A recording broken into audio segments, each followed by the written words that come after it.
Hi everyone, তো পরীক্ষাতে তো তেমন কিছু আমি ব্লগ করিনি, বাট হ্যাঁ কিছু কিছু ক্লিপিংস আমি তুলে রেখেছিলাম। তো চলো সেগুলোই আজকে তোমাদের সাথে শেয়ার করি। তো সেই দিন না জানো তো আমাদের হঠাৎ করেই কফি খেতে ইচ্ছা করে, তাই সবাই বসে পড়ে কফি বানানোর উদ্যোগ। গাইস, আমাকে দেখতে পুরো ডিপ্রেশনের পেশেন্টের মতনই লাগছে।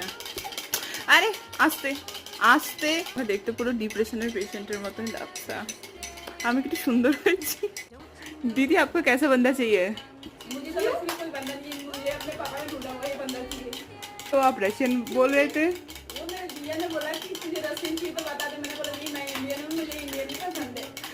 তারপর তো তোমরা দেখলেই যে কফি বানাতে বানাতে দিদির সাথে আমরা সবাই মিলে ঠাট্টা করছিলাম। আর জানো তো কদিন পরেই থার্ড ইয়ারে দিদিরা কলেজ ছেড়ে চলে যাচ্ছে, তাই দিদি এখানে একটু একটু একটু করে তাদের নিজেদের জিনিসগুলো সেটেল করছিল। তারপর জানো তো আমাদের কলেজে যেহেতু গেস্ট এসেছিল, প্রোগ্রামের পর সবার যা নাচ, আর সদ্য সদ্য আমাদের এক্সাম শেষ হয়েছে, একদম সব টেনশন রিলিফ দূর করে নেচেছি। তো আজকের মতন এইটুকুই।